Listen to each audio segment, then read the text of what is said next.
మంత్రపాఠః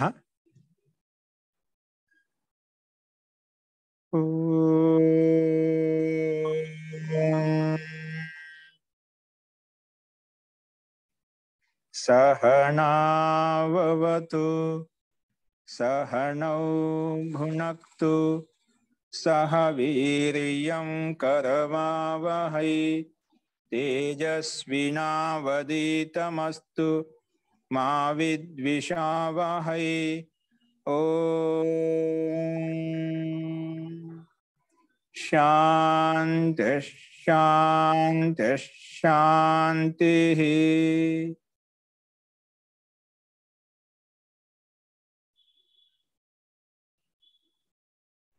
సర్వేభ్యో నమః. అందరికీ నమస్కారం అండి. మనము ప్రారంభిక రచనానువాద కౌముదిలో అభ్యాసం 4 వరకు చెప్పుకున్నాము. అందులో మొదటి అభ్యాసంలో ప్రథమ పురుషాన్ని ఉపయోగించి కొన్ని శబ్దాలు, ధాతువులు, అవయవపదాలను ఉపయోగించి చెప్పుకున్నాము. రెండో అభ్యాసంలో మధ్యం పురుషాన్ని ఉపయోగించి చెప్పుకున్నాము. మూడవ అభ్యాసంలో ఉత్తమ పురుషాన్ని ఉపయోగించి చెప్పుకున్నాము. నాలుగో అభ్యాసంలో కురు ధాతును ఉపయోగించి, అసధాతును ఉపయోగించి, తర్వాత కొన్ని విశిష్టమైన అవయవపదాలు, ఇంకా ముఖ్యంగా సంఖ్యావాచక శబ్దాలను ఉపయోగించి ఎలా ఉంటాయి వాక్యాలు అన్నిటివి నిన్న మనం చెప్పుకున్నాము. అంటే నాలుగో అభ్యాసంలో ధాతులను ఉపయోగించి, శబ్ద అవయవపదాలను ఉపయోగించి, సంఖ్యావాచక శబ్దాలను ఉపయోగించి, ఇంకా నియమాన్ని ఉపయోగించి, కురు ధాతు, అసధాతును ఉపయోగించి వాక్యాలు ఎలా ఉంటాయో నేను చెప్పాము. చాలా మంది మీరు రాసే ఉంటారు వాటి యొక్క సమాధానాలు. సో అందులో ఎవరికైనా సందేహం ఉంటే దాన్ని ఇప్పుడు సరి చేసుకోండి. అయినా కూడా సందేహం ఉంటే ఎలా వచ్చింది, ఏ విధంగా వచ్చింది, ఏ నియమం ప్రకారంగా వచ్చింది అనేది మీకు ఎక్కడ సందేహం ఉన్నా టిక్ చేయండి, రాసి పెట్టుకోండి. మీకు ఇప్పుడు ఈ ప్రశ్నలు సమాధానాలు చెప్పిన తర్వాత మీకు ప్రశ్న అడగడానికి అవకాశం ఉంటుందండి. అప్పుడు ఎవరికి ఎటువంటి సందేహం వచ్చినా మీకు నేను ఆ సందేహాన్ని తీర్చడానికి ప్రయత్నం చేస్తాను. ఎందుకంటే చాలా మందికి అనేక సందేహాలు ఉండొచ్చు. ఇప్పుడు సమాధానం చెప్పిన తర్వాత ఆ సందేహ నివృత్తి కలుగుతుంది అన్నమాట. అందుకే ఈ సమాధానం చెప్పిన తర్వాత ఆయన కూడా ఎవరికైనా సందేహం ఉంటే ఈ వాక్య నిర్మాణం ఎలా వచ్చింది, ఏ విధంగా వచ్చింది, ప్రతిదీ గుర్తు పెట్టుకోండి. వాక్య నిర్మాణం చేస్తున్నాము అంటే ఖచ్చితంగా మన శబ్దకోశంలో ఉండేటువంటి శబ్దాలను, ధాతులను, అవయవపదాలను ఉపయోగించి, నియమాలను ఉపయోగించే ఉంటుందన్నమాట. అది ఏ రకంగా వచ్చింది, ఇక్కడ ప్రథమ విభక్తి ఎందుకు, ఇక్కడ ద్వితీయ విభక్తి ఎందుకు, ఇక్కడ ఏకవచనం ఎందుకు, ఇక్కడ ప్రథమ పురుషం ఎందుకు, అది మీకు తెలియాలన్నమాట. ఏ రకంగా ఎలా మార్పులు వస్తున్నాయి, ఏ విధంగా వాక్య నిర్మాణం జరుగుతుంది, ద్వివచనంలో వచ్చినప్పుడు ఎలా వస్తుంది, బహువచనంలో ఏ విధంగా మార్చాలి, కర్మను ఎలా మార్చాలి, కర్తను ఎలా మార్చాలి, క్రియాపదం ఎప్పుడు మారుతుంది, ఏం పెట్టుకోవాలి అనేది మీకు ప్రతిదీ అర్థపూర్వకంగా ఉండాలన్నమాట. అది ఆ రకంగా ప్రయత్నం చేయండి. అదే రకంగా మనం ప్రయత్నం చేస్తూ ఉన్నాము. కాబట్టి ఇంకా సమాధానం చెప్పుకున్న తర్వాత కూడా మీకు సందేహాలు ఉంటే గిన ఖచ్చితంగా మీరు రాసి పెట్టుకోండి. మీకు అడిగినప్పుడు అది నన్ను అడిగితే నేను చెప్తానండి. అస్తు చూద్దాం. ప్రకృత వంశధామః. ముందుగా నిన్న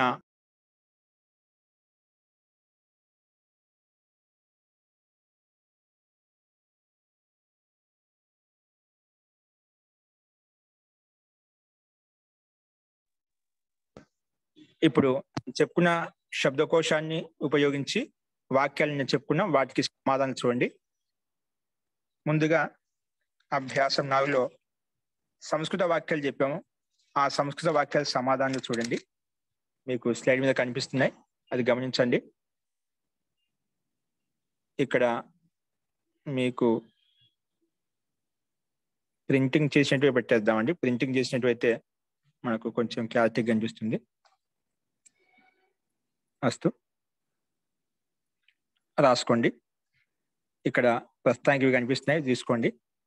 సంస్కృత వాక్యాలు చెప్పుకున్నాం. అత్ర ఏకః బాలకః అస్తి అని చెప్పి దానికి ఇక్కడ ఒక బాలకుడు ఉన్నాడు స్పష్టంగా ఉన్నాయి మనకు వాక్యాలు.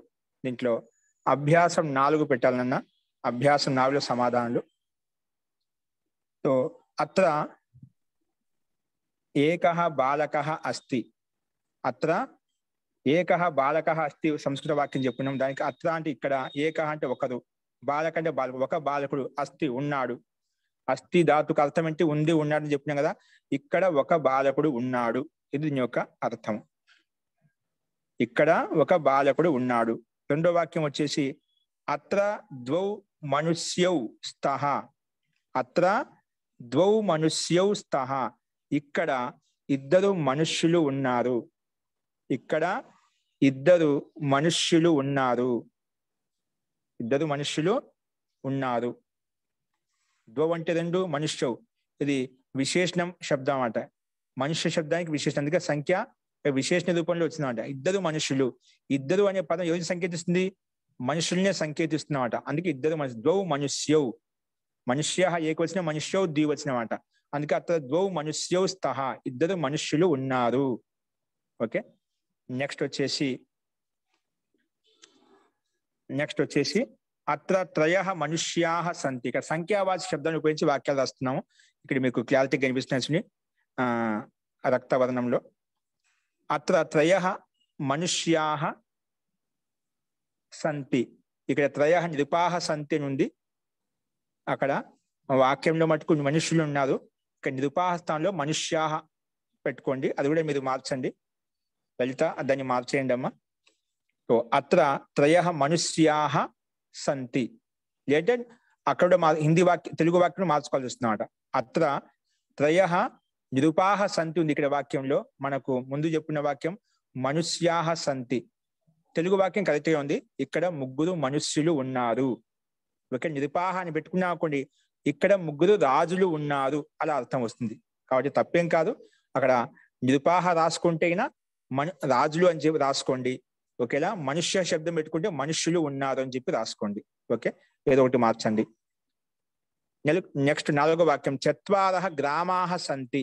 చత్వారః గ్రామాః సంతి. చత్వార అంటే 4 సంఖ్యలు చెప్పుకున్నాం కదా మనం.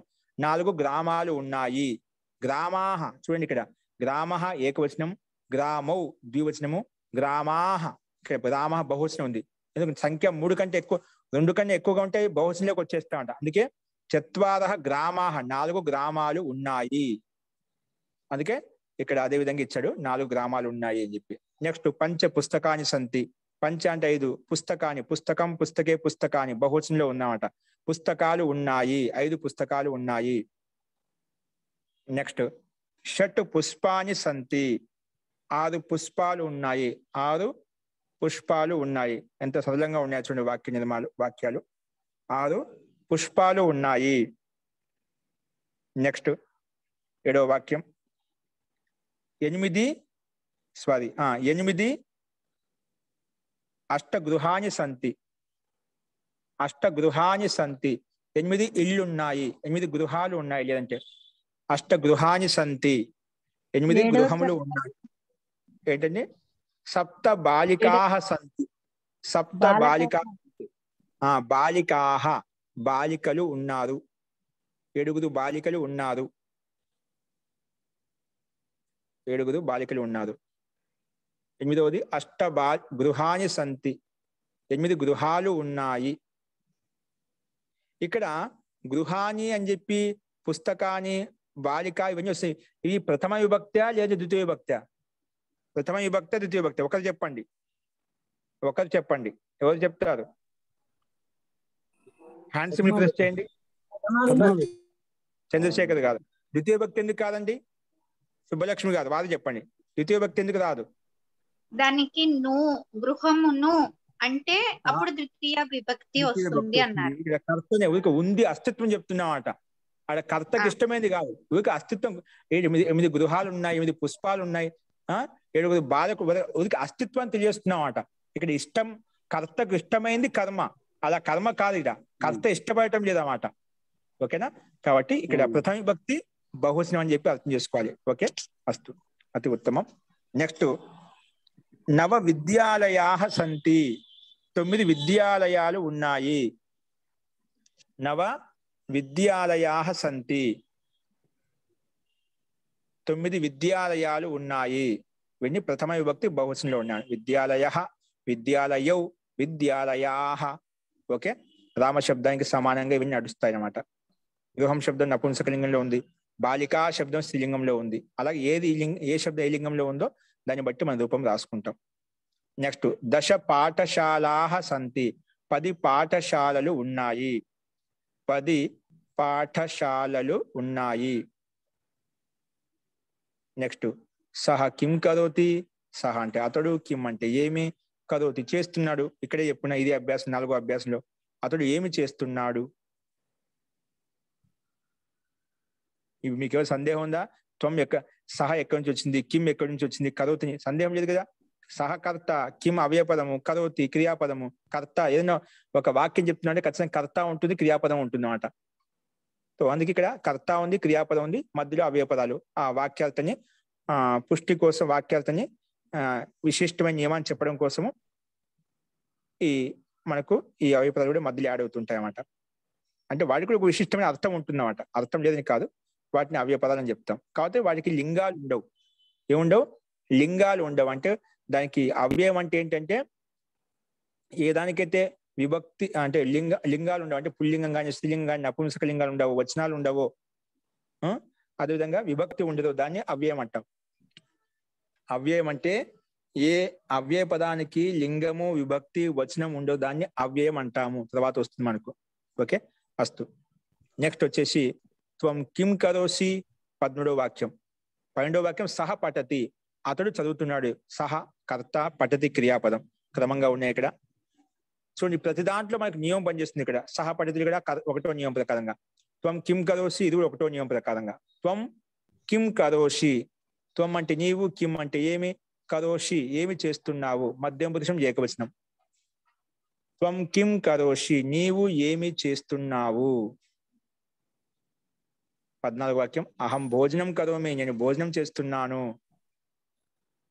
ఇది ఏంటి? 3వ నియమం ప్రకారం.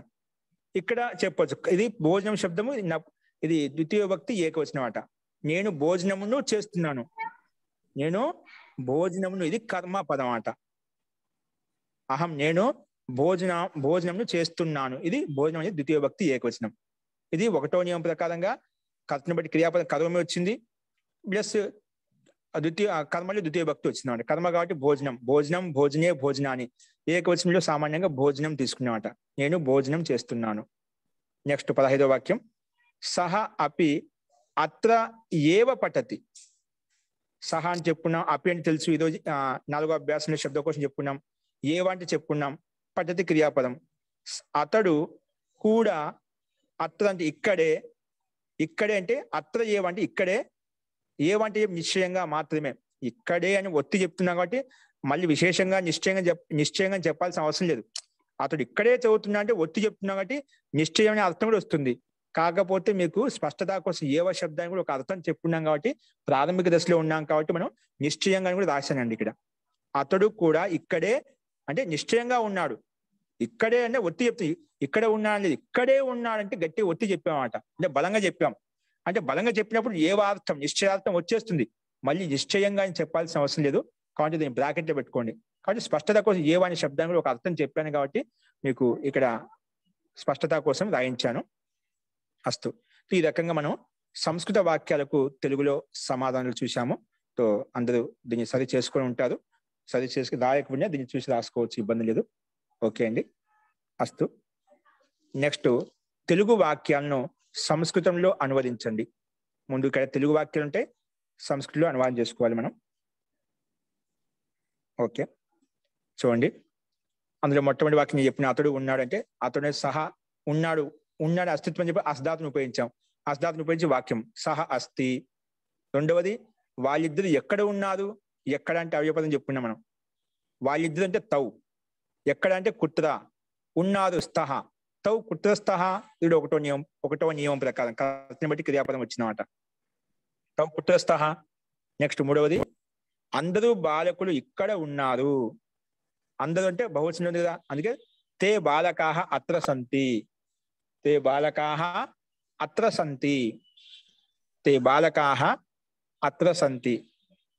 నెక్స్ట్ నీవు ఎక్కడ ఉన్నావు. త్వం కుత్ర అసి. నీవు ఎక్కడ ఉన్నావు అంటే త్వం కుత్ర అసి. చూడు, కర్తని బట్టి క్రియాపదం ఇక్కడ 1వ నియమం పనిచేస్తుంది మనకి. ఇక్కడ మీరిద్దరు ఇక్కడ ఉన్నారు, మీరిద్దరు ఇక్కడ ఉన్నారు. క్రమంగా మీకు సంఖ్యలు నెంబర్స్ చూపడ్డాయి, అది గుర్తుపెట్టుకోండి. నెక్స్ట్ 5వ వాక్యం. ఇప్పుడు మీరిద్దరు ఇక్కడ ఉన్నారు. మీరిద్దరు 5వ వాక్యము తెలుగు వాక్యము. దానికి సమాధానం వచ్చేది యువాం. అత్ర స్థః. చూడు మనము అభ్యాసనాలు కింద అస్ధాతుని చెప్పుకున్నదా, అస్ధాతుని ఉపయోగించి వాక్యాలు వస్తున్నాయి ఇక్కడ. అస్తి స్థః సంతి, అసి స్థః స్థ, అస్మి స్వహ స్మహ అని చెప్పుకున్నదా, వాటిని ఉపయోగించి ఇక్కడ వాక్యాలు వస్తున్నాయి మనకు. ఓకే, మీరిద్దరు ఇక్కడ ఉన్నారు, మీరిద్దరు అంటే యువాం, ఇక్కడ అంటే అత్ర, ఉన్నారు స్థః, కర్తని బట్టి క్రియాపద స్థః వచ్చిందన్నమాట. మధ్యం పురుషు ద్వివచనంలో స్థః వచ్చిందన్నమాట. నెక్స్ట్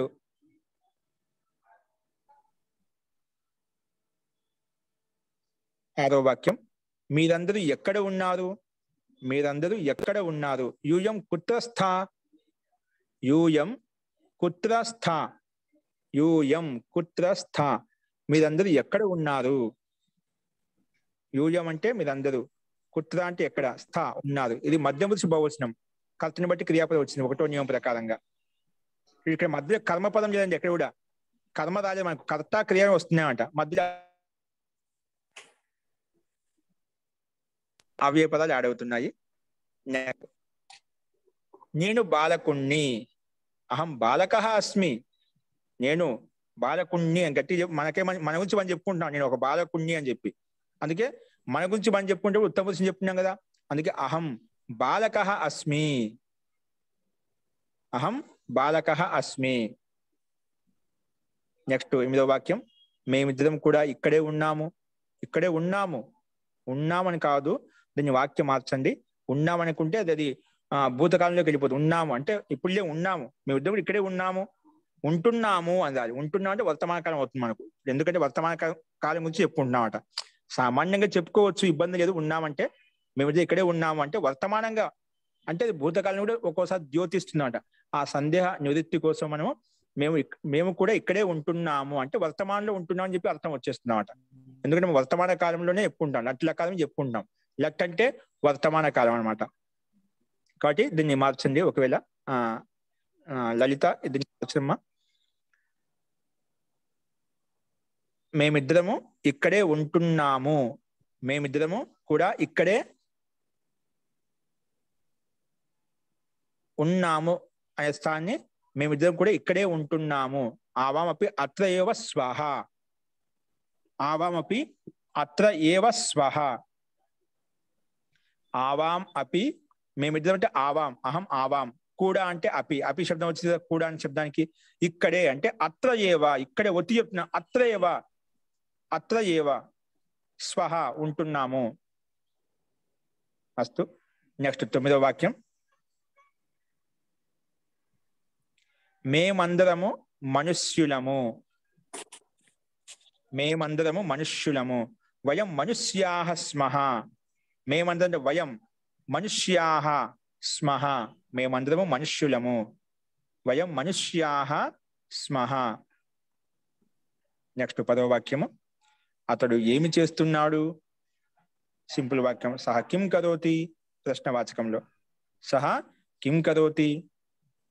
నెక్స్ట్, వాళ్ళందరూ భోజనం చేస్తున్నారు, సహా అతడు, తౌ వాళ్ళిద్దరు, తే వాళ్ళందరూ, ప్రథమ పురుషంలో మనం చెప్పుకున్నాం కదా, తే వాళ్ళందరూ అంటే తే ఏం చేస్తున్నారు, భోజనం చేస్తున్నారంట. భోజనం కురువంతి, చేస్తున్నదానికి ఏ ధాతు వచ్చింది, కురు ధాతు వచ్చింది మనకు. ఈ విధంగా పటుధాతుకి, ఈ విధంగా చదవడానికి పటుధాతు వచ్చిందో, నవ్వడానికి హస్తధాతు వచ్చిందో, వెళ్ళడానికి గమ్ ధాతు వచ్చిందో, అలాగే చేయడానికి ఏ ధాతు చెప్పుకున్నాం, కురు ధాతు. అందుకే అతడు ఏం చేస్తున్నాడు, సహా భోజనం, తే భోజనం కురువంతి, తే అంటే వాళ్ళందరూ భోజనంను చేస్తున్నారు. ఇక్కడ భోజనం కర్మపదం అన్నమాట. అందుకే కర్మ అంటే ద్వితీయ విభక్తి ఏకవచనంలో వచ్చింది. తే భోజనం కురువంతి, తే కర్త బహువచనం ఉంది కాబట్టి క్రియాపదం కూడా కరోతి, కురుతః, కురువంతి, ఇది కూడా క్రియాపదం బహువచనంలో వచ్చిందండి. తే భోజనం కురువంతి, వాళ్ళందరూ భోజనం చేస్తున్నారు. తే భోజనం కురువంతి, వాళ్ళందరూ భోజనం చేస్తున్నారు. తే భోజనం కురువంతి. కర్త మధ్యలో కర్మ, కురువంతి క్రియాపదం. అలా ప్రతిదీ మనకు అవగమన పూర్వక అర్థపూర్వకంగా ఉండాలి. నెక్స్ట్, నీవు ఏమి చేస్తున్నావు, 12వ వాక్యం. 12వ వాక్యము, నీవు ఏమి చేస్తున్నావు. త్వం కిం కరోషి, త్వం అంటే నీవు, కిం అంటే ఏమి, కరో చేస్తున్నావు, నీవేమి చేస్తున్నావు. నెక్స్ట్ వాక్యం వచ్చేసి, మీరందరూ ఏమి చేస్తున్నారు. యూయం కిం కురుథ, సామాన్యత కాలం అండి. మీరందరూ అంటున్నా కదా, ఓకే అండి. ఇక్కడ మీరందరూ ఉన్నప్పుడు ఇక్కడ ఒత్తు తకారం రావాలి, సామాన్య తకారం కాదు. మీరందరూ ఏమి చేస్తున్నారంటే యూయం కిం కురుతా, ఇక్కడ సామాన్య తకారం వచ్చింది, మీరు ఒత్తు తకారం రాసుకోండి. ఓకేనా? 13వ వాక్యంలో మీరందరూ ఏమి చేస్తున్నారు అని ఉంది. ఇక్కడ దానికి మీరందరూ యూయం బాగానే ఉంది. కిం అంటే ఏమి చేస్తున్నారు, కర్త బహువచనం ఉంది కదా, మధ్యం పురుష బహువచనంలో ఉన్నప్పుడు క్రియాపదం కూడా మధ్యం పురుష బహువచనంలోనే ఉండాలి. అంటే కరోషి కురుతా కురుతా, థా ఒత్తు థా వస్తుంది, ఒత్తు థా రాసుకోండి. నెక్స్ట్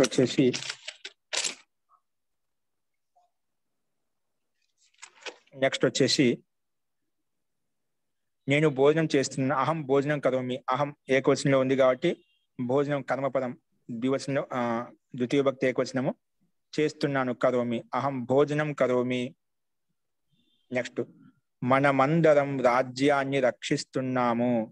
మనమందరం రాజ్యాన్ని రక్షిస్తున్నాము. వయం రాజ్యం రక్షామః. వయం రాజ్యం రక్షామః. వయం అంటే మనమందరం లేదా మేమందరం, మేమందరం అన్నా మనమందరం అన్నా రెండు ఒకటే. రాజ్యం రక్షామః, రాజ్యాన్ని రక్షిస్తున్నాము. ఈశ్వరుడు ఒక్కడే, ఒకడే ఉంది కదా, ఒక్కడే రాయండి ఇక్కడ. ఈశ్వర ఒకడే అని కూడా ఒక్కడే, కాకి కావత్ తీయొచ్చు మనం ఇక్కడ, కాకి కావత్ ఇవ్వాలి. ఈశ్వరుడు ఒక్కడే. ఈశ్వర ఏకః ఏవ అస్తి, బలంగా చెప్తున్నాడు, నిశ్చయార్థం చెప్తున్నాడు. ఈశ్వర ఏకః ఏవ అస్తి. ఏవ అనేది నిశ్చయార్థం అన్నమాట, దాని సందేహం కూడా ఉండవు. ఏ వచ్చిందంటే ఆ వాక్యం నిశ్చయంగా బలంగా చెప్పడం కోసం నిశ్చయార్థంలో మనకి ఏవ శబ్దం వస్తుంది. కాబట్టి ఏవ అంటే నిశ్చయంగా, ఈశ్వర ఏకః ఏవ అస్తి, నిశ్చయంగా ఈశ్వరుడు ఒక్కడే.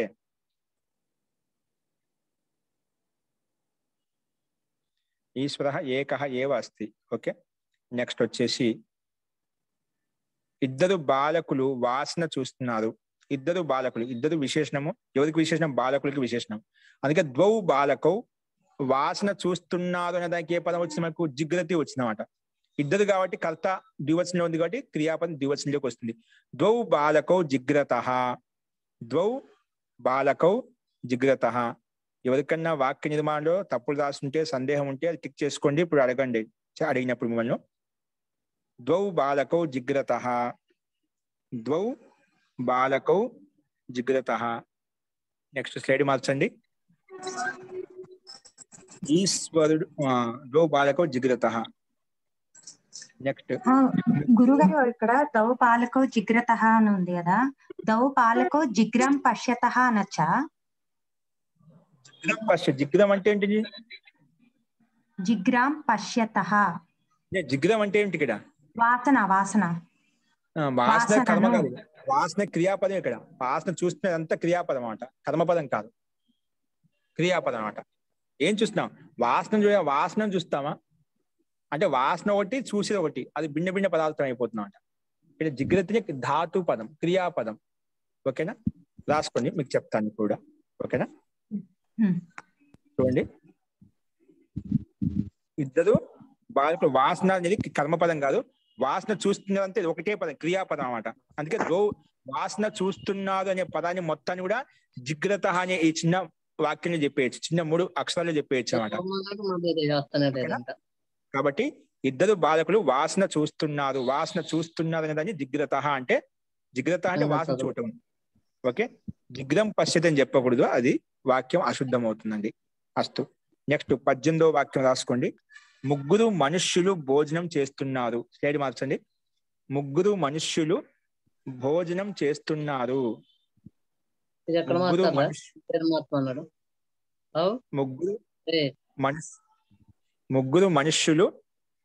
భోజనం చేస్తున్నారు.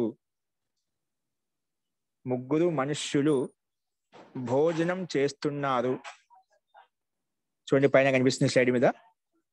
ముగ్గురు మనుషులు భోజనం చేస్తున్నారంటే త్రయః మనుష్యాః భోజనం కుర్వంతి. త్రయః మనుష్యాః భోజనం కుర్వంతి. త్రయః మనుష్యాః భోజనం కుర్వంతి. నెక్స్ట్, నలుగురు బాలకులు వస్తున్నారు. త్రయః మనుష్యాః కిం కుర్వంతి భోజనం కుర్వంతి, ఇక్కడ భోజనం కర్మపదం, ఇక్కడ పెట్టుకో ద్వితీయ విభక్తి ఏకవచనం అనమాట. నలుగురు బాలకులు వస్తున్నారు, చత్వారః బాలకాః ఆగచ్చంతి, వస్తున్నారు అంటున్నాడు, వెళ్తున్నారు లేదు, వస్తున్నారు అంటే ఆగచ్చంతి. చత్వారః బాలకాః, బాలకాః కాదు, ఒకటి కాదు, చాలా మంది కదా, నలుగురు అంటున్నాం, బాలకాః ఆగచ్చంతి. నెక్స్ట్ 5 పుస్తకాలు మరియు 5 పుష్పాలు ఇక్కడ ఉన్నాయి. 5 పుస్తకాలు మరియు 5 పుష్పాలు ఇక్కడ ఉన్నాయి. పంచ పుస్తకాని పంచ పుష్పాని చ అత్ర సంతి. చెప్పాం కదా, 2 శబ్దాల తర్వాత చకారం యొక్క ప్రయోగాన్ని ఉపయోగించాలి. మన నియమం చెప్పుకున్నాం, ఆ నియమానుసారంగా ఇక్కడ వాక్యం చెప్పుకున్నామండి. ఓకేనా? ఎన్నో నియమము? నియమం 6, నియమ సంఖ్య 6 ప్రకారంగా ఇక్కడ 2 శబ్దాల తర్వాత చకారం యొక్క ప్రయోగం ఇచ్చేందుకే పుస్తకాన్ని పుష్పానికి పక్కన, అంటే 5 పుస్తకాలు ఇంకా లేదా మరియు 5 పుష్పాలు ఇక్కడ ఉన్నాయి. ఓకే, అస్తు. 21వ వాక్యం, 6 బాలికలు ఈ రకంగా చదువుతున్నారు. ఈ రకంగా చదువుతున్నారు, ఈ రకంగా అంటే పదానికి ఏం చెప్పుకున్నాం? అవయ పదం ఇత్తం శబ్దం చెప్పుకున్నాం, ఇత్తం. అందుకే షట్ బాలికాః ఇత్తం పఠంతి, కర్త బహువచనంలో ఉంది కాబట్టి క్రియాపదం బహువచనంలోకి వచ్చింది, ఇత్తం పఠంతి. నెక్స్ట్ వాక్యం 22వ వాక్యం, 7 బాలకులు కూడా ఇక్కడే చదువుతున్నారు. 7 బాలకులు కూడా ఇక్కడే, ఇక్కడే అన్నప్పుడు ఇక్కడ ఏవ శబ్దం కూడా యాడ్ చేసుకోవచ్చు మనం. ఇక్కడ ఒత్తి చెప్తున్నాం, ఇక్కడే చదువుతున్నారు. సప్త బాలికాః, 7 అంటే సప్త, బాలికలు బాలకులు, ఇక్కడ బాలకులు ఉందండి, ఇక్కడ కింద రాయడం బాలికాః ఉంది కాబట్టి దీన్ని ఏదో ఒకటి మార్పు చేసుకోండి. ఇక్కడ 7 బాలికలు రాసుకోండి. 7 ఇక్కడ ఎందుకంటే సంస్కృత వాక్యంలో మీరు ఒకటి గుర్తు పెట్టుకుంటే, ఒకవేళ బాలకులు అని రాసుకుంటే ఇక్కడ బాలికాః స్థానంలో బాలకాః రాయండి. ఒకవేళ బాలికలే రాసుకుంటే బాలికాః ఎలాగైతే పదం ఉంది, ఇబ్బంది లేదు. కానీ సప్త బాలకాః అపి అత్ర ఏవ పఠంతి. ఒకవేళ బాలికలు రాసుకుంటే మీరు సప్త బాలికాః అపి అత్ర ఏవ పఠంతి. ఓకే, శబ్దం పుల్లింగం స్త్రీలింగానికి తేడా అంతే కాబట్టి అక్కడ బాలకాః వస్తుంది, ఇక్కడైతే బాలిక, బాలిక అంటే బాలికాః వస్తుంది. అది మీరు ఎలా రాసింటే అలా రాసుకోండి. ఇక్కడ బాలికలే మార్చేసుకోండి, ఏదైనా ఒకటే, రెండిట్లో ఏదో ఒకటి మార్చండి. నెక్స్ట్ చూడండి, ఇక్కడ బాలికలే రాసేసుకోండి, ఎందుకంటే సంస్కృతంలో మన ఆన్సర్ రాసాం కాబట్టి బాలికలే రాసుకోండి, సరిపోతుంది. అస్తు. 23వ వాక్యం, 8 పాఠశాలలు ఇక్కడ ఉన్నాయి. 8 పాఠశాలలు ఇక్కడ ఉన్నాయి. అష్ట పాఠశాలాః అత్ర సంతి. అష్ట పాఠశాలాః అత్ర సంతి. పాఠశాల శబ్దం చాలా ఉన్నాయి, చాలాలు అంటున్నాం అండి. పాఠశాల, పాఠశాలే, పాఠశాలాః బహువచనంలో. అందుకే 8 పాఠశాలలు అత్ర సంతి, ఇక్కడ ఉన్నాయి. నెక్స్ట్ 24వ వాక్యం, 9 పుష్పాలు అక్కడ ఉన్నాయి. 9 పుష్పాలు అక్కడ ఉన్నాయి. నవ పుష్పాన్ని అక్కడ, అక్కడ అనే తత్ర రావాలండి. ఓకేనా? అక్కడ ఉన్నాయి అంటున్నాం కాబట్టి అక్కడ ఉన్నాయి, తత్ర సంతి, తత్ర మార్చేసుకోండి. తత్ర అక్కడ రాస్తున్నారు చూడండి, తత్ర సంతి అలా రాసుకోండి. నవ పుష్పాన్ని అక్కడంటే తత్ర సంతి. నెక్స్ట్ 10 మంది మనుష్యులు గ్రామానికి వెళ్తున్నారు. 10 మంది మనుషులు, 10 మంది అంటే 10 మనుష్యాః కుత్ర గచ్చంతి, గ్రామం గచ్చంతి, గ్రామానికి వెళ్తున్నారు, గ్రామం గచ్చంతి. ఓకేనా? 10 మనుష్యాః గ్రామం గచ్చంతి, గ్రామానికి వెళ్తున్నారు. ఇవి మనకు తెలుగు వాక్యాలకు సంస్కృతంలో సమాధానాలు చూసాము. మీరు అందరూ అడ్జస్ట్మెంట్ చేసుకుంటారు ఏమైనా తప్పులు ఉన్న చోట. నెక్స్ట్ అశుద్ధ వాక్యాన్ని శుద్ధ వాక్యాన్ని రాసుకోండి. ఇక్కడ అశుద్ధ వాక్యం మీరు రాసుకునేది నిన్న, శుద్ధ వాక్యం రాసుకోండి. అక్కడ తౌ అస్థి ఉంది, కర్తని బట్టి క్రియాపదం స్థః రావాలి, తౌ స్థః. అక్కడ త్వం అస్థి ఉంది, ఏకవచనం ఉంది కాబట్టి మధ్యం పురుషం ఏకవచనంలో ఉంది కాబట్టి క్రియాపదం కూడా మధ్యం పురుషం ఏకవచనం రావాలి. అక్కడ ప్రథమ పురుషం ఏకవచనం ఇచ్చాం కాబట్టి త్వం అసి ఉండాలి, 1వ నియమం ప్రకారంగానే. తౌ కుర్వంతి ఉంది ఇక్కడ, కర్త ద్వివచనంలో ఉంది, క్రియాపదం బహువచనంలో ఉంది, అందుకే తౌ కురుతః ఉండాలి. అక్కడ అహం కరోషి ఉంది, అహం కర్త ఉత్తమ పురుషంలో ఉంది, కరోషి మధ్యం పురుషంలో ఉంది, పురుషాలు తప్పించడం అంటే అందుకే అహం కరోమి ఉండాలి. ఇది కూడా ఒకటో నియమం ప్రకారంగా. ఒక చత్వారః బాలకాః ఆగచ్చతి, ఇప్పుడు కర్త చత్వారః బాలకాః అని చెప్పి నలుగురు బాలకులు అంటున్నాము, అక్కడ క్రియాపదం ఆగచ్చతి, కర్త బహువచనంలో ఉన్న క్రియా కూడా బహువచనంలో రావాలి కదా, అది తప్పించాడు. అందుకే చత్వారః బాలకాః ఆగచ్చంతి అని రావాలి, కర్తని బట్టి క్రియాపదం. అందుకే ఒకటో నియమం ప్రకారం పక్కన సంకేషన్లు ఒకటో నియమం అని చెప్పి. అలాగే పంచ పుస్తకాని చ పుష్పాని చ, పంచ పుస్తకాని చ పుష్పాని మనం చెప్పింది కదా, 2 శబ్దాల తర్వాత చకారం యొక్క ప్రయోగాన్ని ఉపయోగించుకోవాలి. పంచ పుస్తకాని పుష్పాని చ, చా శబ్దం లాస్ట్ రావాలి 2 శబ్దాల తర్వాత, ఇక్కడ ముందే ఇచ్చారన్నమాట, అందుకే తప్పు. పంచ పుస్తకాని పుష్పాని చ అలా రావాలి. ఇది ఏ నియమం ప్రకారంగా? 6వ నియమం ప్రకారంగా. ఇది 6వ నియమం ప్రకారంగా మనకు ఈ రకంగా వచ్చింది. ఓకే, ఈ రకంగా అశుద్ధ వాక్యాలు కూడా మనం చూసామండి. నెక్స్ట్ కొంచెం ప్రాక్టీస్ కోసమే కింద వాక్యాలను శుద్ధం చేయండి అలాగే నియమం చెప్పండి అని చెప్పాము. అది మన ఇష్టం, ఇలాగే రాసుకోవచ్చు, ఒక్కొక్క భిన్న భిన్న రాయొచ్చు. ఇక్కడ తౌ సంతి అని చెప్పుకున్నాం, తౌ స్తహ వస్తుంది, కర్త ద్వివచనం ఉన్నప్పుడు క్రియాపదం ద్వివచనానికి రావాలి. అక్కడ సంతి బహువచనం ఇచ్చారు, అందుకే తౌ స్తహ. అక్కడ తే అస్థి అని చెప్పాం, కర్త బహువచనంలో ఉంది కాబట్టి క్రియాపదం బహువచనం రావాలి, తప్పు ఇచ్చాడు, ఇక్కడ ఏకవచనం ఇచ్చారు కాబట్టి తౌ తే సంతి రావాలి. అలాగే అహం అస్థి కాదు, అహం అస్మి రావాలి. అహం ఉత్తమ పురుషము, అస్థి ప్రథమ పురుషము, అందుకే యుక్తి, అది దోషయుక్తమైన పదం, అశుద్ధ వాక్యము.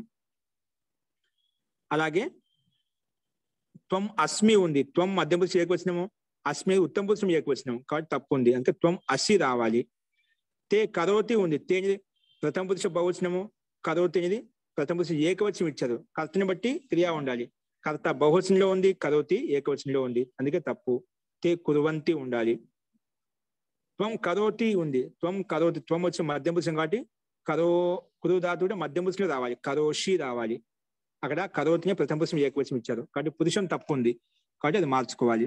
అంటే రెండిట్లో ఏదో ఒకటి మార్చుకోవచ్చు, మన క్రమంగా ముందు పదంతో పోల్చుకొని మనం మారుస్తున్నాం అన్నమాట. వయం కరోమి ఉంది, వయం అనేది బహువచనము, కరోమి ఏకవచనము, సో కర్తని బట్టి క్రియాపదం లేదు, అందుకే వయం కుర్మః అని ఉండాలి, వయం కుర్మః. ఓకే, ఈ రకంగా మనము ఈ అశుద్ధ వాక్యాన్ని శుద్ధం చేశాము. అలాగే నియమం చెప్పండి కూడా ఉంది. నియమం ఏంటి? అన్నింటిలో తౌస్తహాలు ఒకటో నియమము, తేసంతి ఒకటో నియమం, అహమస్మి ఒకటోది, అన్నిటిలో ఒకటో నియమం ప్రకారంగానే పనిచేస్తాయండి. ఓకేనా, అన్ని కూడా కర్తని బట్టి క్రియాపదం. అక్కడ పురుషం తప్పించాలి అంటే నియమం ఒకటో నియమం ప్రకారంగా వచనం తప్పించాడు అనమాట. కాబట్టి అన్ని ఒకటో నియమం ప్రకారంగానే మనకు ఉన్నాయంట. ఎందుకంటే కర్మపదం ఎక్కడ కూడా లేదు, కాబట్టి అన్ని ఒకటో నియమం ప్రకారంగానే ఈ వాక్యాలు శుద్ధం చేసాం, నియమం కూడా చెప్పుకున్నాము. అస్తు. ఇప్పుడు కొన్ని అభ్యాసం చేయండి, మీకు అభ్యాసం చేసుకోవడం కోసం దీనికి ఆన్సర్స్ రాయలేదు, సో కొందరు వేరే వాళ్ళు రాశారు, అది ఒక సుబ్బరాయుడు గారు ఉన్నారు మన మధ్యలో, వారు వీటికి కూడా ఆన్సర్స్ రాశారు. ఒకవేళ రాయాలనుకునే వాళ్ళు అంటే మీరే రాసుకోవాలి, అది ఆన్సర్ చూసుకోకూడదు, మీరు దాన్ని కూడా రాసుకోవచ్చు. వారు వేరే PDF లో పెట్టారు, అది కూడా వీలైతే పంపిస్తాను మీకు. అస్తు. సో కాలోని తెలుగు వాక్యాలు ద్వివచనంలో మరియు బహువచనంలోకి మార్చండి. కాలో ఉండే మనకి తెలుగు వాక్యాలు చెప్పినా కదా, అవి ఏకవచనంలో ఉండేటివి ద్వివచనంలోకి మార్చండి, ద్వివచనంలో ఉంటే బహువచనంలోకి మార్చండి, బహువచనంలో ఉంటే ఏకవచనంలోకి మార్చండి. అట్లా ఆ వాక్యాన్ని మార్చి రాయడం అంటే ప్రాక్టీస్ కోసం. అలా మనకు వాక్యం మీద పటుత్వం సంపాదించాలి అంటే, నైపుణ్యం సంపాదించాలంటే ఇలాగ కొన్ని వాక్యాలు అన్ని రాసుకోవచ్చు, మన ఓపిక ఉంటే, లేదా 2-3 వాక్యాలనే మార్చుకోవడానికి ప్రయత్నం చేయాలి, అన్ని రాయకపోయినా కూడా.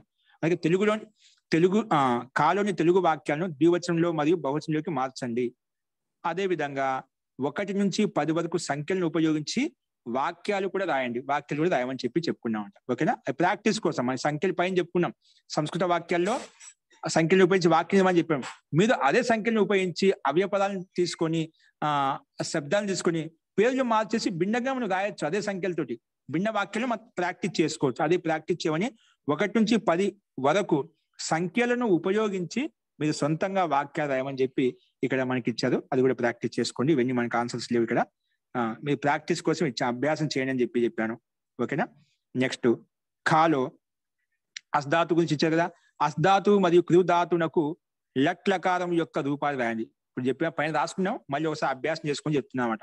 ప్రారంభంలో వచ్చేవి ఏవైతే ఉన్నాయో వాటిని బాగా నీట్గా అభ్యాసం చేసుకోండి, రాబోయే రోజుల్లో మనకు చాలా ఉపయోగపడతాయండి ఇవి. ఓకేనా, రాబోయే అభ్యాసాలలో. కాబట్టి అస్ధాతుకు అస్థి స్థహ సంతి, అసి స్థహ స్థ, అస్మి స్వహ స్మహ అని చెప్పి అక్కడ రాసుకున్నాము. అలాగే కురు ధాతుకి కరోతి కురుతః కురువంతి కరోసి కురుతః కురుథ కరోమి కురువహ కురుమహ అని చెప్పి మనం లట్ లకారం యొక్క రూపాలు రాయండి అని చెప్పారు. అవి వాటిని రాసుకుని ప్రాక్టీస్ చేసుకోండి. నెక్స్ట్ గాలో విభక్తి మరియు కారకం యొక్క పేర్లు మరియు వాటి యొక్క చిహ్నములు రాయండి. మనం చెప్పుకున్నాం కదా పట్టిక రూపంలో కర్త, కర్మ, కరణం, సంప్రదానం, అపాదానం, సంబంధ్, అధికరణం, సంబోధనం అని చెప్పి 8 విభక్తులు, ఆ 8 విభక్తులు 8 కారకాలని కూడా అంటాము అని చెప్పి మనం చూసాము. ఇక్కడ చూడండి కనిపిస్తున్న స్లైడ్ మీద. అవి ప్రాక్టీస్ చేయండి, అవి రాయమని చెప్పారు. తెలుసు కదా. సో కారకమన్య విభక్తి అనే రెండు ఒకటే. విభక్తి అనే ప్రధాన విభక్తి అని చెప్పాలి, కారకం అంటే కర్త అని చెప్పాలి. ఈ రకంగా మనము మొత్తము ఈ దీంట్లో ఉన్నటువంటి అన్ని వాక్యాలు మనం చూసాం. అంటే 4వ అభ్యాసంలో ఉన్నటువంటి శబ్దకోశాన్ని ఉపయోగించి, నియమాన్ని ఉపయోగించి మొత్తము వాక్యాలు ఎలా ఉంటాయి, ఏ విధంగా ఉంటాయి, ఏ విధంగా రాయాలి అనేది మనం చూసామండి. అస్తు. ఇప్పుడు ఇందులో ఎవరికన్నా ఈ కారకాల విషయంలో కానీ, కర్త కర్మ విషయంలో కానీ, వాక్యాల్లో కానీ, శబ్దకోశంలో కానీ, నియమాల్లో కానీ ఎవరికైనా ఏమైనా సందేహం ఉంటే ఇప్పుడు హ్యాండ్ సిమ్ ప్రెస్ చేయండి. ఎటువంటి సందేహం ఉన్నా. జీ సుబ్బలక్ష్మి గారు. మహోదయే, మనము మొదటి అభ్యాసంలోని భూధాతువు అంటే ఉంది, ఉన్నాడు అని చెప్పుకున్నాము. 4వ అభ్యాసంలోని అస్ అంటే ఉంది, ఉన్నాడు అని చెప్పుకున్నాం కదా. అయితే ఆ రెండు ఏవి ఎప్పుడు యూజ్ చేయాలి అన్నది తెలియట్లేదు మహోదయ్. ఉంది ఉన్న అది మనకు రెండు సందర్భాన్ని బట్టి ఎక్కడ ఏది అవసరమో అది ఉపయోగించుకుని. ఇప్పుడు ఉంది అని స్త్రీలింగం అనుకోండి, బాలిక ఉంది అంటాం, బాలిక అస్తి అంటాం, అంటే ఉంది అని.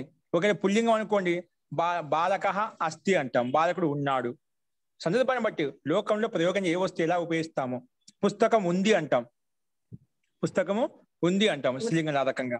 అలాగే ఆ వస్తువుని బట్టి, పదార్థాన్ని బట్టి ఏ వస్తువు ఎలా ఉపయోగిస్తాం దాన్ని బట్టి మార్చుకోవచ్చు. పెద్ద విషయం కాదు అది. మీకు అనుభవం మీద, వాక్య నిర్మాణం మీద వచ్చేస్తుంది. ఓకేనా. సామాన్యంగా ఒక అర్థం చెప్తాడు. జీ ఈవేళ మీరు ఇచ్చిన అభ్యాసంలో నేను అన్ని భూధాతువుతో రాశాను.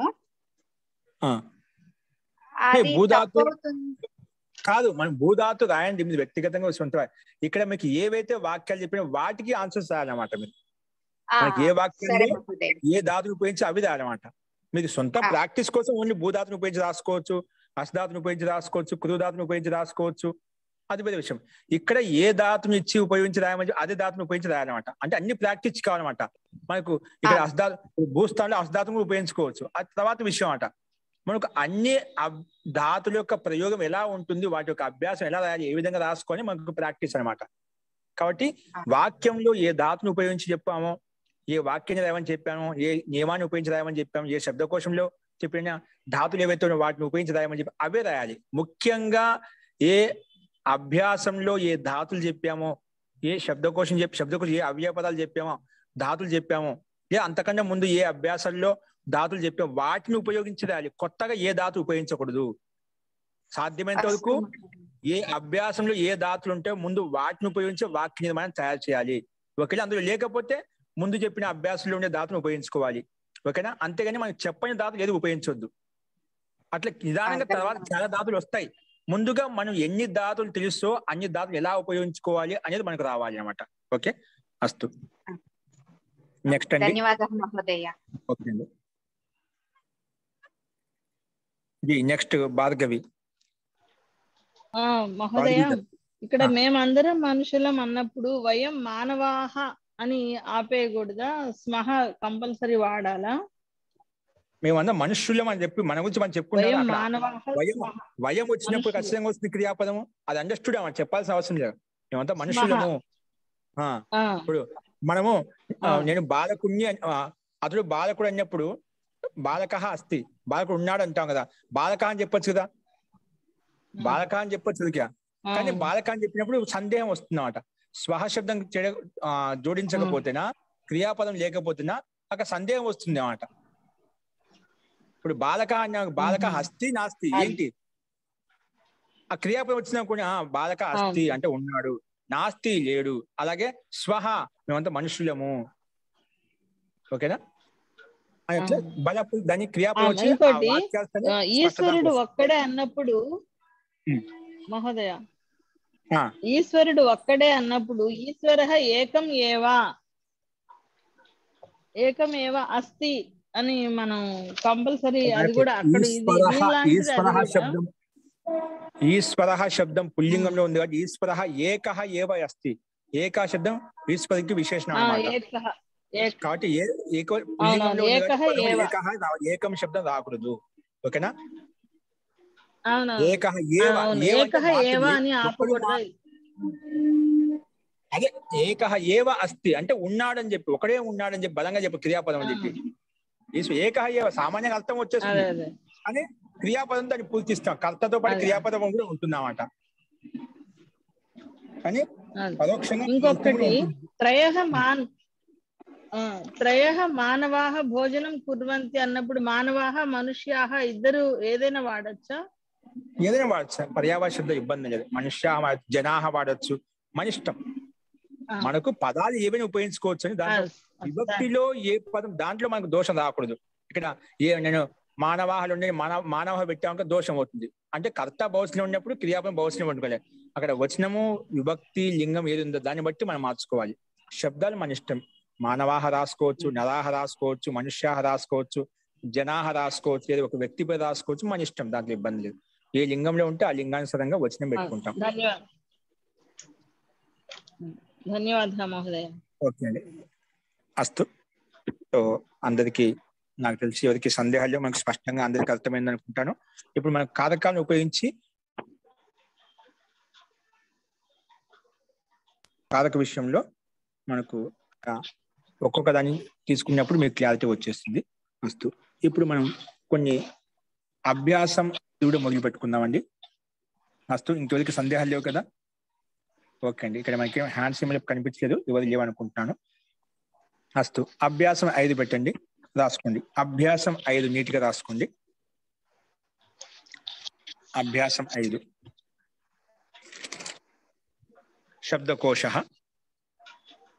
శబ్దకోశ నీట్గా రాసుకోండి. అలా క్రమంగా నీట్గా ఉంటే మీకు కూడా మీ సొంత గుర్తు పెట్టుకోండి. మీరు పీడిఎఫ్లు కానీ ఇలా నోట్స్ ఇక్కడ ఉంది కానీ చెప్పి అక్కడ పక్కన వాళ్ళు ఉంది, మా ఇంట్లో మా అన్నయ్య రాశాడు, మా అక్క రాసింది, మా అమ్మ రాసింది, నేను రాసుకోవాల్సిన అవసరం లేదు. సంస్కృతం ఎవరు నేర్చుకోవాలనుకున్నారో వాళ్ళు కంపల్సరీగా ఖచ్చితంగా వాళ్ళు పెన్ను పేపర్ రాసుకుంటే వాళ్ళకి విశేషమైన లాభం కలుగుతుంది. కాబట్టి మీకు నోట్స్ పెడుతున్నాం కాబట్టి నోట్స్ మీద డిపెండ్ కావద్దు, బుక్లో ఉన్నాక డిపెండ్ కావద్దు. మీరు రాస్తే అది మీకు బాగా మస్తిష్కంలో బాగా కూర్చుంటుంది అన్నమాట. అస్తు. నెక్స్ట్ అభ్యాసం 5లో శబ్దకోశలో ముందుగా సర్వనామ శబ్దాలు హెడ్డింగ్ పెట్టుకోండి. సర్వనామ శబ్దాలు సర్వనామ శబ్దాలు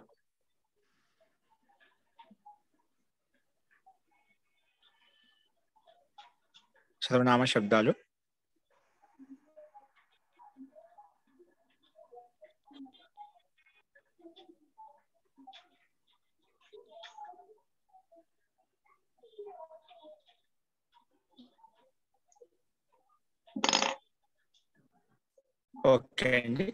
అందులో ముందుగా మొట్టమొదటి శబ్దం రాసుకోండి. భవాన్.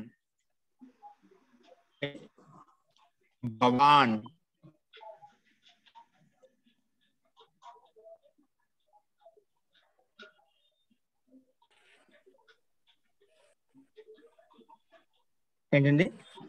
భవాన్ అంటే మీరు పుల్లింగ శబ్దం. భవాన్ అంటే మీరు పుల్లింగ శబ్దం అన్నమాట. భవాన్ మీరు పుల్లింగ శబ్దము. కనిపిస్తుంది కదండి సైడ్ మీకు?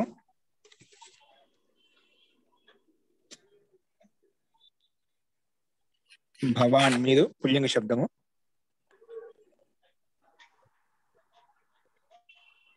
నెక్స్ట్ భవతి అని కూడా మీరు స్త్రీలింగ శబ్దము. భవతి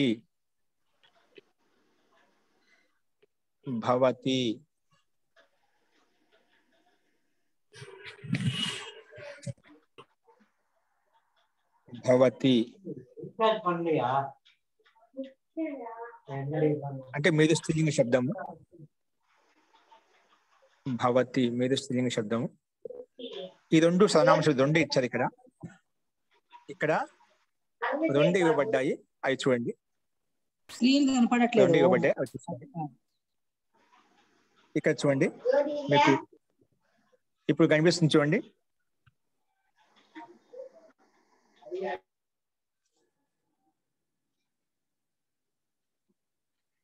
నెక్స్ట్ శబ్దాహ హెడ్డింగ్ పెట్టుకోండి. శబ్దాహ ఇప్పుడు కనిపిస్తుంది చూడండి. శబ్దాహ శబ్దాహ. జనకః తండ్రి. జనకః తండ్రి. స్లైడ్ మళ్ళీ పెట్టండి. లక్ష్మి గారు మళ్ళీ పోయిన చూడు. జనకః తండ్రి. శబ్దాల్లో పుత్రః పుత్రుడు. పుత్రః పుత్రుడు. నెక్స్ట్ ఉపాధ్యాయః ఉపాధ్యాయుడు లేదా గురువు. మీకు ఇప్పుడు నీటికి కనిపిస్తుంది చూడండి స్లైడ్ మీద.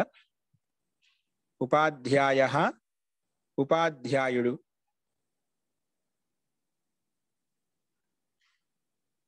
ఉపాధ్యాయ అంటే ఉపాధ్యాయుడు. ముందు శబ్దకోశం పైన రాసుకునేదా, అక్కడ మీరు సర్వనామ శబ్దకోశం కిందనే భవాన్ భవతి రెండు ఉన్నాయి కదా శబ్దాలు. భవాన్ పుల్లింగం, భవతి అంటే స్త్రీలింగం. అంటే గౌరవంగా పిలిచే మీరు అంటాం కదా, దాన్ని భవాన్ అంటాం అన్నమాట. స్త్రీలింగంలో భవతి అంటాం. పుల్లింగము స్త్రీలింగము అవి రెండు శబ్దాలు సర్వనామ శబ్దాల కింద రాసుకోవచ్చు. సర్వనామ శబ్దాహ అని చెప్పి రాసుకోవచ్చు. అస్తు సర్వనామ శబ్దాహ. ఓకే, భవాన్ భవతి. నెక్స్ట్ శబ్దాహ అంటే శబ్దాలు. జనకః తండ్రి. పుత్రః పుత్రుడు. పుత్రః అంటే పుత్రుడు. ఓం నమస్తే. ఉపాధ్యాయః ఉపాధ్యాయుడు లేదా గురువు. నెక్స్ట్ నరః నరుడు లేదా మనిషి. నెక్స్ట్ సూర్యః సూర్యుడు. సూర్యః అంటే సూర్యుడు. నెక్స్ట్ చంద్రః చంద్రుడు. చంద్రః అంటే చంద్రుడు. ప్రాజ్ఞః విద్వాంసుడు. ప్రాజ్ఞః అంటే విద్వాంసుడు. సజ్జనః సజ్జనుడు. సజ్జనః అంటే సజ్జనుడు.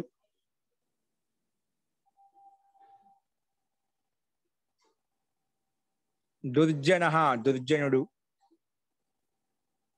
పదవది శిష్యః శిష్యుడు. శిష్యః శిష్యుడు.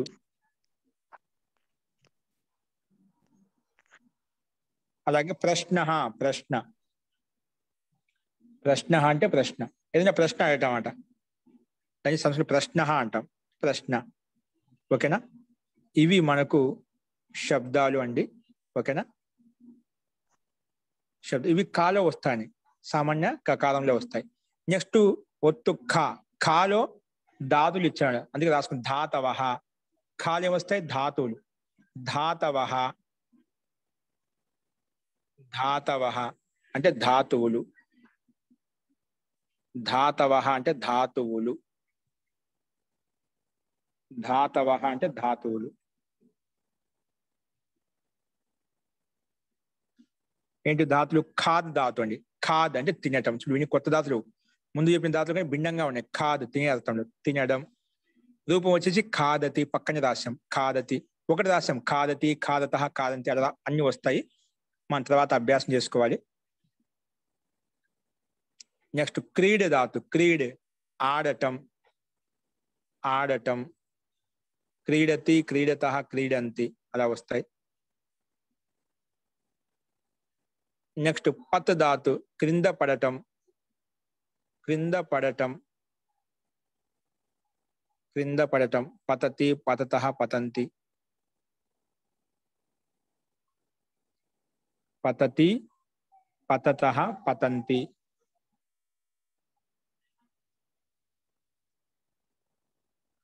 నెక్స్ట్ వచ్చేసి స్మృ ధాతు. స్మరించడం. స్మరించడం. రూపం వచ్చేసి స్మరతి, స్మరతః, స్మరంతి. స్మరసి, స్మరతః, స్మరత. స్మరామి, స్మరావః, స్మరామి. ఇవన్నీ భవతికి సమానం నడుస్తాయన్నమాట. జస్ట్ ఒకటి ప్రథమ పురుషం ఏకవచనం చూపించాను. నెక్స్ట్ జీ ధాతు. గెలవటం. జీ అంటే ఏమిటండి? గెలవడం. జయతి, జయతః, జయంతి అలా వస్తాయి. జీ ధాతుకి జయతి, జయతః, జయంతి. జయతి, జయతః జయంతి.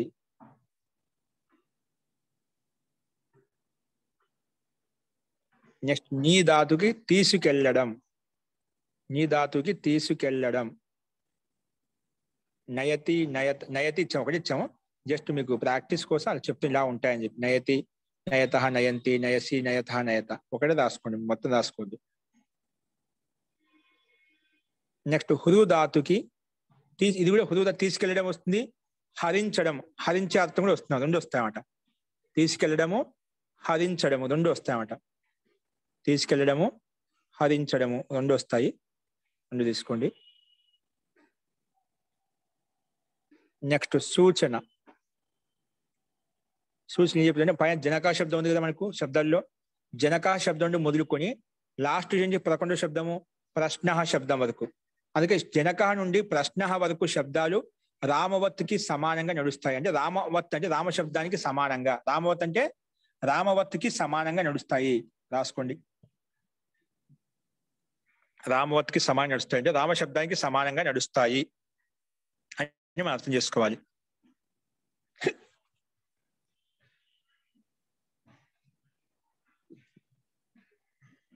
అస్తు. నెక్స్ట్ అండి,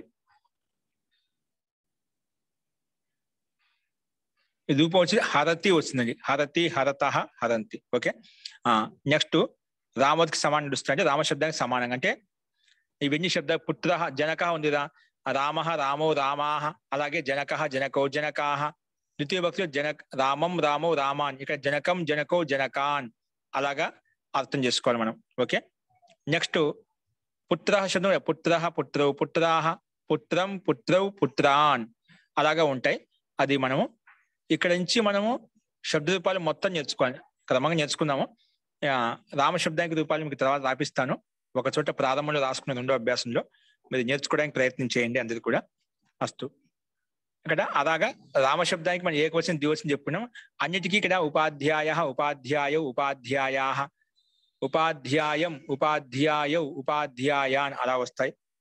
అలాగే నరః, నరౌ, నరాః, నరం, నరౌ, నరాన్, సూర్య, సూర్యౌ, సూర్యాః, సూర్యం, సూర్యౌ, సూర్యాన్. అలాగా అన్నిటికీ ఇదే విధంగా రామశబ్దానికి సమానంగా రూపాలు నడిపించుకోవాలి అని చెప్పారు ఇక్కడ.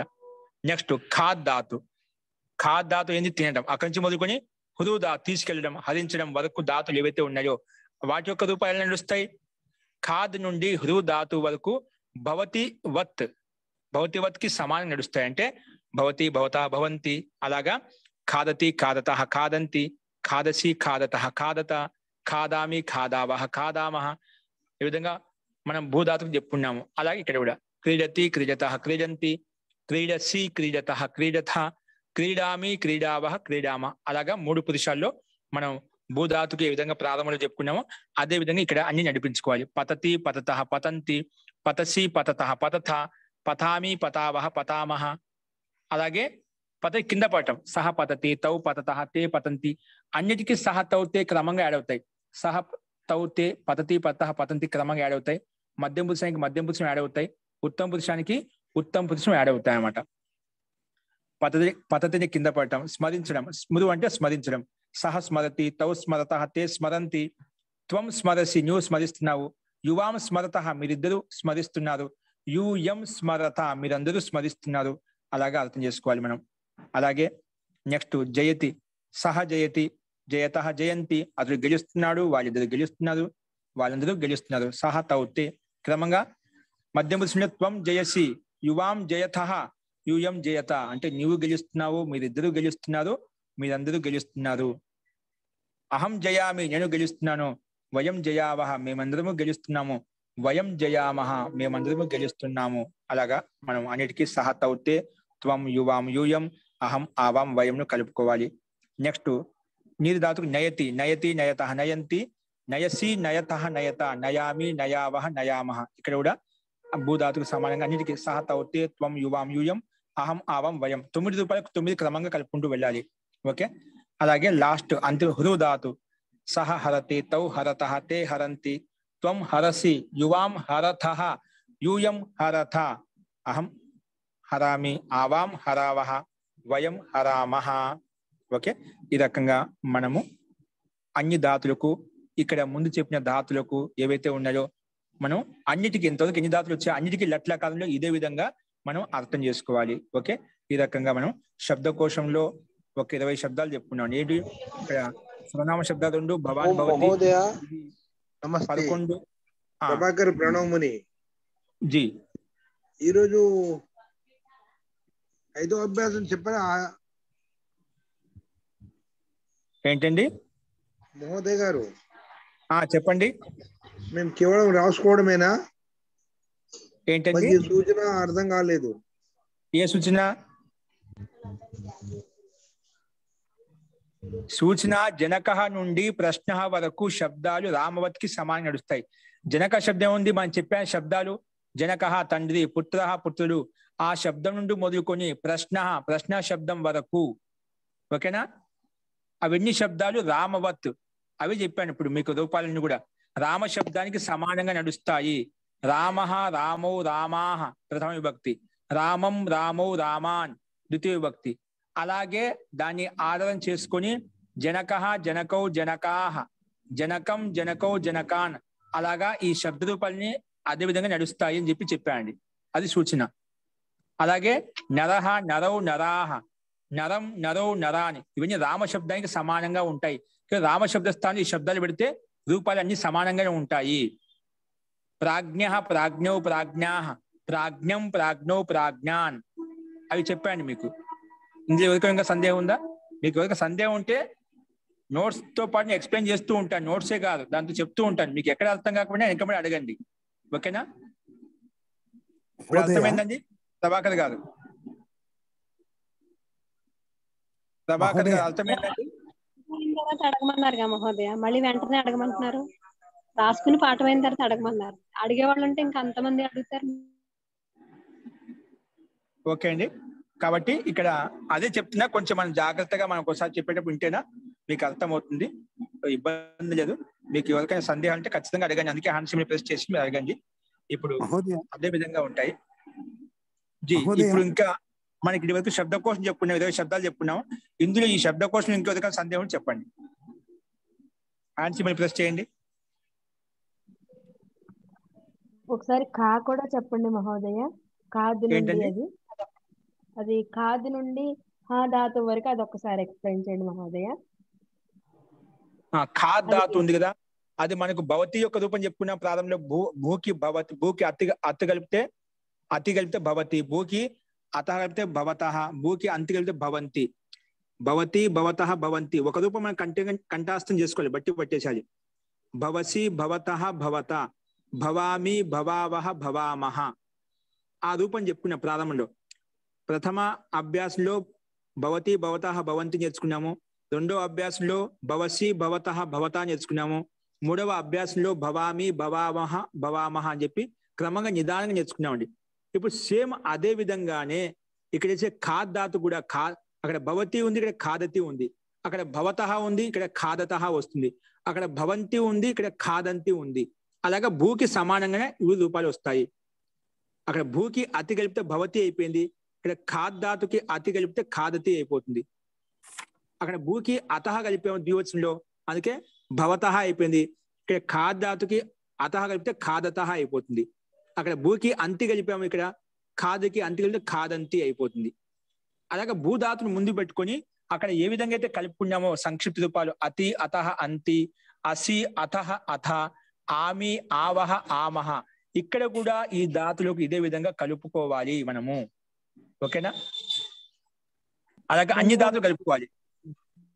అలాగా క్రీడ ధాతు క్రీడతి క్రీడతః క్రీడంతి, అక్కడ భవతి భవతః భవంతి, అలా క్రీడతి క్రీడత క్రీడంతి. అన్నిటికీ అతి అతహ అంతి ప్రథమ పురుషంలో, మధ్య పురుషంలో అసి అథహ అథ, అవి చెప్పాను మీకు ప్రారంభంలోనే. అలాగే ఆమి ఆవహ ఆమహ, ఈ సంక్షిప్త రూపాలు మాకు బైహాడి కావాలి, బాగా నేర్చుకోవాలన్నమాట.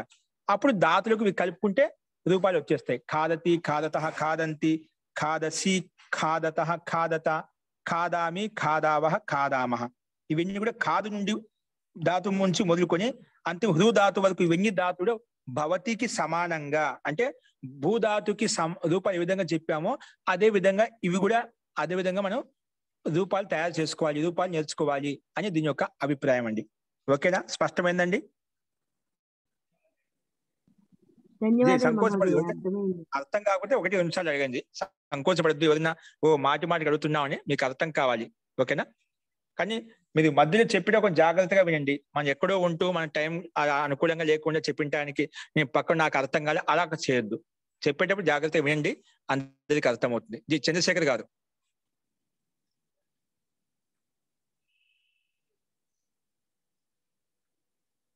జీ చంద్రశేఖర్ గారు ఉండదండి? ఇప్పుడు మీరు ఈ రూపాలు ఇప్పుడు జయతి, జయత, జయంతి అవి చెప్పేస్తున్నారు కదా స్పీడ్ గా, అవి మాకు ప్రాక్టీస్ లో వస్తాయా లేకపోతే బుక్ లో చూసుకొని ప్రిపేర్ అవ్వాలా? ఇవన్నీ వస్తాయండి. మనం ఓన్లీ ఒక లట్లకారం చెప్పుకున్నామట. ఇవన్నీ ప్రాక్టీస్ గా మనకి 5 రకాలు వస్తాయన్నమాట. వీటిని మాటికి ఉపయోగించినప్పుడు వస్తాయండి. మనకు జీకి జయతే వస్తుంది. అవి మీకు రూపాలు కూడా మీకు గ్రూప్ లో పెడతామంట. అవి నేర్చుకుంటే వస్తాయండి. ఇప్పుడు జీకి జయతే ఎలా వచ్చింది, భూకి భవతి ఎలా వచ్చింది, మనకు రూపసిద్ధి మనకు అవసరం లేదన్నమాట. అంటే దాని ఈకి ఏ ఎలా వచ్చింది, ఊకి ఓ ఎలా అయిపోయింది, ఇక్కడ భవతిలో మధ్యలో వా ఎట్లా వచ్చింది, మనం రూపసిద్ధి చెప్పుకోవడం లేదు, వ్యాకరణం చెప్పుకోవడం లేదు. అక్కడ రూపాలు ఎలా ఉన్నాయో అలాగే భూధాతు చెప్పుకున్నాము, భౌతికి మొత్తం 5 రకాలు చెప్పుకుంటాం. భౌతికి మేమే చెప్పాము. ఇక్కడ ఉన్నవి ఉన్నట్టు నేర్చుకోవాలి. అలాగే ఇప్పుడు ఏ విధంగా అన్ని చెప్తున్నామట. అలాగే మీకు కొన్ని రోజులు పోయిన తర్వాత అలవాటు మీద అవి ఆటోమేటిక్ మీకే వచ్చేస్తాయండి. ప్లస్ మీకు ఆ ధాతు రూపాలు ఏవైతే ఉన్నాయో అవి గ్రూప్ లో పెడతాం. ఎనభై పరిశిష్టంలో మొత్తం అన్ని ఉన్నాయండి. 5 రకాలు మొత్తం ఉన్నాయి. అవి ఆటోమేటిక్ గా వచ్చేస్తాయండి. ప్రారంభంలో మనకు అలవాటు లేదు కాబట్టి ఆ నోరు తిరగాలనే కష్టం అవుతుందన్నమాట. ఓపెన్ స్పీడ్ గా చెప్పేస్తే మాకు వస్తాయి లేవని భయపడాల్సిన అవసరం లేదు. ఇవి ఎలా కలుపుకొని ఇక్కడ ముందు ఒక రూపం చూపించా, ఆ ఒక్క రూపం గుర్తు పెట్టుకుంటే, అందుకే మనకు ఎక్కువ ఆలోచించద్దు. ఇక్కడ ఏ అభ్యాసంలో ఏ ధాతుల యొక్క రూపాలు మీకు చెప్పామో ఆ ధాతు యొక్క రూపాలు మీకు నేర్చుకోవాలి. ఇవి నేర్చుకోకుండా నేను ముందు నేర్చుకుంటానని కూడా ఆశ పెట్టుకోవద్దు. అందుకే నిదానంగా చెప్పుకుంటూ పోతున్నాం. మనం కొన్ని ధాతులు చెప్పుకుంటూ పోతున్నాం. ఈ రకం ఈ రోజుకి 100 శబ్దాలు చెప్పుకున్నామట. ధాతులు దాదాపు 20 ధాతులు చెప్పుకున్నాం. అవన్నీ మీకు లట్ల కాలం యొక్క రూపాలు మొత్తం వచ్చేసినాయి. అందుకే ముందు 1వ అభ్యాసంలో భవతి యొక్క రూపాలు నేర్చుకుంటేనా, మనకు 2వ అభ్యాసంలో మధ్యపుసి నేర్చుకుంటే, 3వ అభ్యాసంలో ఉత్తమపుసి నేర్చుకుంటే ఇవన్నీ మనకు సహజంగా వచ్చేస్తాయండి. ఓకేనా? నిదానంగా వచ్చేస్తాయి. ప్రాక్టీస్ మీద వస్తాయి, అభ్యాసం మీద వచ్చేస్తాయి, సహజంగా వచ్చేస్తాయి. దీనికోసం విశేషం కష్టపడాల్సిన అవసరమే లేదు మీకు. ఓకేనా? సింపుల్ గా ఉంటాయండి. అది మీకు ప్రారంభంలో అది జీకు జయతి అన్నా భవతి అన్నా ఒక్కోసారి అలా అనిపిస్తుంది. ఒక్క రూపం గుర్తు పెట్టుకుంటే మిగతావి వచ్చేస్తాయి. ప్రారంభికంలో కొన్ని శబ్దాలు గుర్తు పెట్టుకోవాలి, అంతేం లేదు. కాబట్టి భయపడాల్సిన అవసరం అందరికి వస్తాయండి. PDF లో 30 అభ్యాసాల తర్వాత ఉన్నాయండి. మీకు ధాతువులు శబ్ద రూపాలన్నీ కూడా PDF లో ఉన్నాయండి. మనకు 30 అభ్యాసాల తర్వాత మధ్యలో నుంచి ఉంటాయి. అవి చూసుకోండి, ఆ బుక్ లో ఉన్నాయి మీకు అన్ని కూడా. ఒక లకారం చూసుకోండి, 5 లకారాల తర్వాత చూసుకోవచ్చు. ఒక లకారం చూసుకోవచ్చు అన్ని ధాతువులు. ఓకే అండి లక్ష్మి గారు. Okay, thank you. ఓకే, ఇవన్నీ వస్తాయి మనకు. నెక్స్ట్ పిబి స్వామి గారు. స్వామి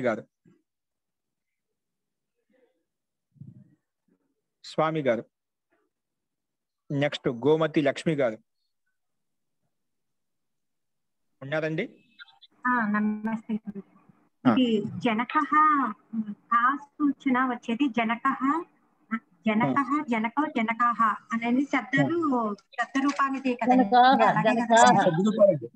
అందుకే మన పైన శబ్దాహ అని పెట్టి ఎడ్డింగ్ పెట్టించాం. శబ్దాలు కాబట్టి శబ్దాహ అని చెప్పాం. ధాతులకు దాతవ ఎడ్డింగ్ పెట్టించాం. నామవాచకాలు ఏంటండి? విభక్తి రూపంలో రాయాలి కదా ఇవి? అవునండి, విభక్తి రూపంలో రాయాలి. 7 విభక్తి రాయాలి. శబ్దాలను ఎక్కడైతే ఎడ్డింగ్ పెట్టించామని 7 విభక్తి రూపంలో రాయాలి. ధాతువులు వచ్చేసి క్రీడతి, క్రీడతః, క్రీడంతి రూపంలో రాయాలి. అలాగా పురుషాల రూపంలో ప్రథమ పురుషం, మధ్యం పురుషం, ఉత్తమ పురుషం చెప్పి అలా రాయాలి. మధ్యం పురుషం. ఓకే, మధ్యం పురుషం. ఓకే, సరే, ధన్యవాదాలు. ఓకే అండి. ఇంకెవరైనా ఉన్నారండి? అస్తు. ఇంకా మీకు ఏమైనా సందేహాలు అంటే జయతి చెప్పండి. ఏంటండి? జయతి రూపం చెప్పండి. జయతి, జయతః, జయంతి, జయసి, జయథః, జయథ, జయామి, జయావహ, జయామహ. ఓకేనా? ఇప్పుడు ఇంతవరకు వచ్చిన ధాతులు కూడా మీకు ఒకసారి గ్రూప్ లో పెడతా, అవి కూడా రాసుకోండి, ఇబ్బంది లేదు, అవి కూడా వచ్చేస్తాయండి మీకు. ఓకేనా? ఈ రోజు చెప్పినంతవరకు ధాతులు ఏవైతే ఉన్నాయో అన్ని రూపాయలు కూడా ఒకసారి వస్తాయి మీకు, అవి కూడా కష్టం లేకుండా. నెక్స్ట్ ఏ ధాతు అండి? ఇది వచ్చేసింది జయతి, జయత, జయంతి. ఒకసారి మీకు అవి కూడా కొంచెం కష్టంగా అనిపిస్తుంది, అవి కూడా ఒకసారి మీకు గ్రూప్ లో అన్ని లట్లకాలం యొక్క రూపాలు ఒకసారి చూద్దామండి, అది మీకు పంపిస్తాను, రాసి పంపిస్తారు. ఓకే, కాబట్టి మీకు కష్టం ఏం లేదండి, మీకు సింపుల్ గా ఉన్నాయని చెప్పి నేను అట్లా వెళ్తున్నాను. ఒకవేళ మీకు స్పీడ్ అనిపిస్తున్నా, ఒకవేళ అక్కడ ఇబ్బంది పడకుండా మీరు ఒక మెసేజ్ పెట్టచ్చు, మీరు అడగవచ్చు అండి, దాంట్లో సందేహపడదు. ఎటువంటి ఏ విషయం అర్థం, ప్రతి అక్షరం ప్రతి వాక్యం మీకు అర్థపూర్వకంగా నియమపూర్వకంగా ఉండాలి. మనకు ఏది అర్థం కాకుండా ముందుకు వెళ్ళదు, ప్రతిదీ అడగండి. ఓకేనా? ఎవరు ఏమనుకుంటారో ఏమంటారని చెప్పి అట్లా మీ నా గురించి కానీ మిగతా గురించి ఏ సందేహపడద్దు. మీకు ఏది అర్థం కాకపోయినా అడగండి. కాబట్టి మీరు ప్రయత్నం చేయండి, ప్రయత్నం చేయకుండా అట్లా అడగడం కోసం అడగొద్దు, జిజ్ఞాసపూర్వకంగా అడగండి. ఓకేనా? మనం అడిగే అడుగులో అందరికీ ఉపయోగం కూడా ఉండాలన్నమాట. ఒకటి మనకు వాస్తవంగా జిజ్ఞాస ఉండాలి, ఇంకోటి దాన్ని కేవలం అడగడం కూడా కాకుండా దాన్ని నిజంగా ప్రశ్న కలిగితే అడుగుతూ ఉంటే అది అందరికీ ఉపయోగపడుతుంది అన్నమాట. సామాన్యంగా అడుగుతుంటే ఉంటే అందరికీ మళ్ళీ ఇబ్బంది కలుగుతుంది అన్నమాట. కాబట్టి చాలా మంది ఉన్నారు కాబట్టి అందరూ దృష్టిలో పెట్టుకొని మహోదయ, మీరు స్పీడ్ గా చెప్పేస్తున్నారు అని అన్నానంటే that your practice is so high అనేది మీనింగ్, అని మీరు స్పీడ్ గా అర్థం అవ్వకుండా చెప్తున్నారని మాత్రం కాదు మహోదయ. సారీ, ఇబ్బంది లేదు, అట్లా అదే అనుకుంటాను. పొరపాటున ఒక్కోసారి స్పీడ్ గా వెళ్ళొచ్చు. మనము అందరు దీంట్లో అన్ని రకాల వ్యక్తులు ఉంటారు కాబట్టి మన కొంచెం స్లో గతి కావచ్చు అండి. ఒక్కోసారి నేను ఆ ఫ్లోలో వెళ్తేప్పుడు కొంచెం గతి ఎక్కువ కావచ్చు. మనకు అందరినీ క్యాచ్ చేస్తూ అందరం పట్టుకుంటూ వెళ్ళాలన్నమాట. ఓకేనా? అటువంటి మీకు అనిపిస్తున్నా నా గురించి మీరు అలా ఎప్పుడు అనుకోవద్దు, ఏమని అనుకుంటారని చెప్పి అలా ఫీల్ కావద్దు. అడగండి, ఎక్కడ అర్థం కాకపోయినా అడగండి. ఓకేనా?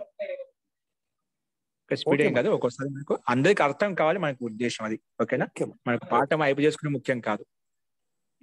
ఓకే, మీరు రిక్వైర్డ్ స్పీడ్ లోనే వెళ్తున్నారు, దాంట్లో ఏం తిరుగుతుంది, ఇది లేదు, సందేహం లేదు.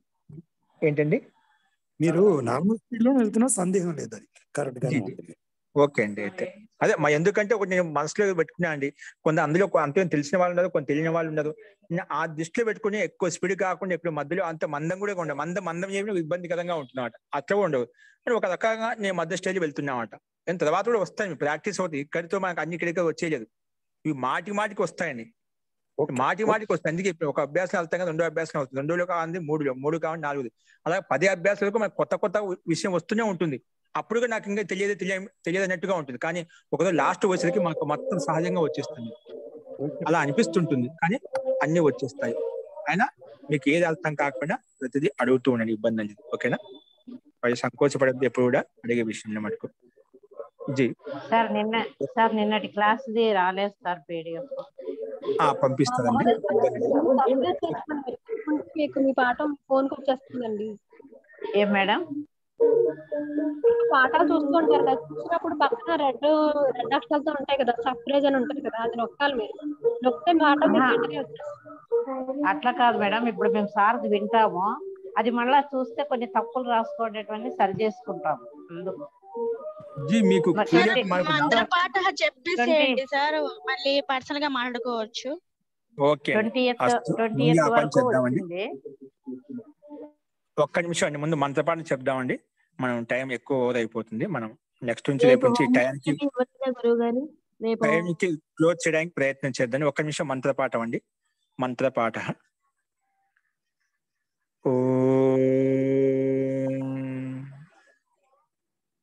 సర్వే భవంతు సుఖినః, సర్వే సంతు నిరామయాః, సర్వే భద్రాణి పశ్యంతు, మా కశ్చిత్ దుఃఖభాగ్ భవేత్. ఓం శాంతి శాంతి శాంతి. సర్వేభ్యో నమః. అందరికీ నమస్కారం అండి. ఓం నమస్తే. ధన్యవాదాలు మహోదయ. నమస్తే గురుగారు. ధన్యవాదాలు.